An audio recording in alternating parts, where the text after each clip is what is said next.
બાળ સ્વરૂપ ઘનશ્યામ મહારાજની જય. હવે છપૈયામાં રોજ રોજ અસુરોનો ઉપદ્રવ વધવા લાગ્યો. તેથી ધર્મદેવ અને ભક્તિદેવીએ છપૈયા છોડી અયોધ્યા જવાનું વિચાર્યું. એક ગાડામાં ઘરનો બધો સામાન ભરી અને પરિવાર સાથે સરયૂ નદીના કિનારે આવ્યા.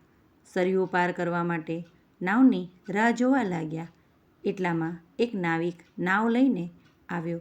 તેને કહ્યું, તમારે સરયૂ પાર કરવી છે ને? બેસી જાઓ મારી નાવમાં. ધર્મદેવે પૂછ્યું, ભાઈ, ભાડું શું લઈશ? ભાડાનું તો પછી થઈ રહેશે. તમારે બેસી જાઓ ને. સામાન લઈને બધા નાવમાં બેઠા. માતા ઘનશ્યામને ખોળામાં લઈને બેઠા. નાવ થોડી હાલી.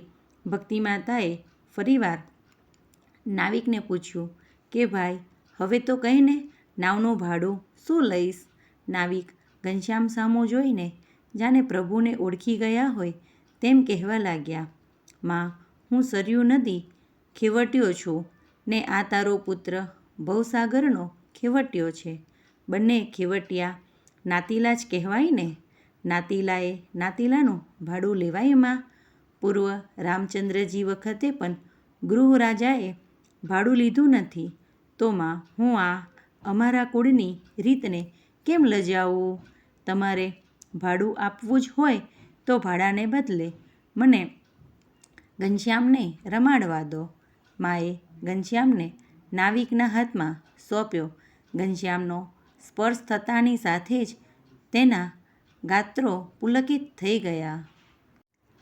ઘનશ્યામની દિવ્ય મૂર્તિના દિવ્યાનંદમાં તે તલ્લીન બની ગયો. એ આનંદમાં ને આનંદમાં કેટલો સમય વીતી ગયો તેની તેને ખબર પણ ન રહી. જોતજોતામાં સરયૂનો સામો કાંઠો આવી ગયો. સૌ નાવમાંથી નીચે ઉતર્યા.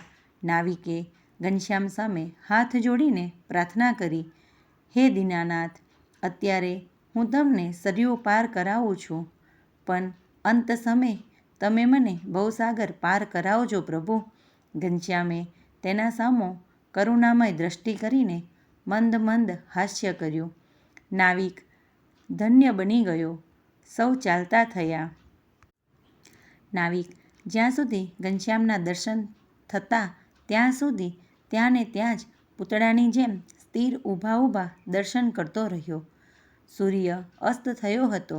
અયોધ્યાની શેરીએ, બજારે અને ચોકમાં દીવાઓ તેમજ રોશની ઝળહળતી હતી. મંદિરોમાં આરતીના ઘંટનાદ થતા હતા. ક્યાંક કથા વંચાતી હતી. ઘનશ્યામને આ બધું જોઈને ખૂબ જ આનંદ થયો.